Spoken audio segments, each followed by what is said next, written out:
Салям алейкум, дуслар. Увы, я сегодня вот так вот осталась в гостинице. Заболела. Со вчерашнего дня лежу. Наши сегодня поехали на море, на Красное море, и на обратном пути зайдут в Ихрам и сделают снова умру.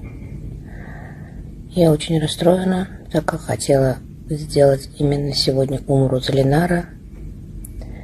Но вот так вот, по воле Аллаха, сегодня мне пришлось остаться здесь. У нас свои планы, Аллах Тааля свои планы. Значит, надо принимать это как должное. Сегодня я отлеживаюсь, я альхамдулилля, иншаллах. Надеюсь, завтра я все-таки сделаю умру за Ленара самостоятельно. Иншаллах.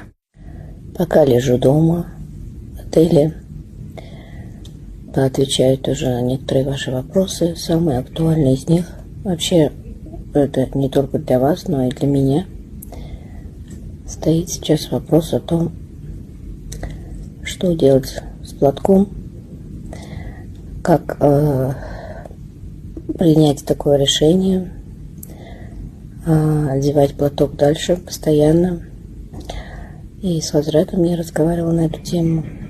Хазрат говорит, что все делается постепенно, по возможности. Особенно в моем случае. Почему? Потому что я одинокая женщина, и пока доход мне приносит только сцена, и мой Гринвей, да, вы знаете. Так вот, по поводу сцены сейчас расскажу в следующем сторисе. Одеть платок – это не игрушки. Сегодня одел, завтра снял. Это должно быть очень взвешенное решение. В связи с этим меняется полностью образ твоей жизни. И это касается и профессии. То есть то, что я делала раньше, одев платок, я не смогу делать абсолютно. Почему? Потому что петь на сцене я тоже не смогу. Да, то есть даже репертуар там нужно будет менять все, абсолютно все менять. Тут дело не просто во внешнем виде, понимаете? И тут придется кардинально менять вот именно в профессии. А так как сейчас пока финансово я зависима, и все как бы на мне, да, и сын еще не закончил учебу, и свекровь еще у нас лежит, знаете, да, поэтому вот пока так. Постепенно Хазрат сказал, что все делается по возможности, постепенно, категорично. В исламе никогда нельзя ничего делать. И, конечно же, если бы финансово не стоял вопрос, да, касаемо моей профессии, наверное, я бы приняла такое решение и, скорее всего, даже ушла бы со сцены, потому что, я уже напелась и, сменила бы, могла бы петь просто, менеджер Тернекелер, я, такие вот, перейти на более такую серьезную, да, серьезные песни, только на тему религии. Акрылеп, все акрылеп.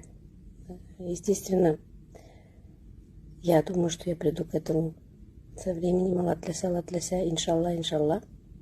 Я уже как бы созрела внутренне.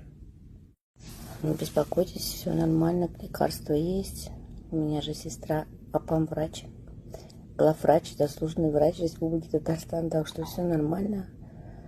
Иншаллах, надеюсь, я выздоровлю. Но здесь, знаете, тяжело не заболеть, потому что, во-первых, миллионы людей со всего мира сюда приезжают, и тут очень много больных ходят. То есть, когда ты читаешь в мечети, там очень тесно садятся все друг к дружке.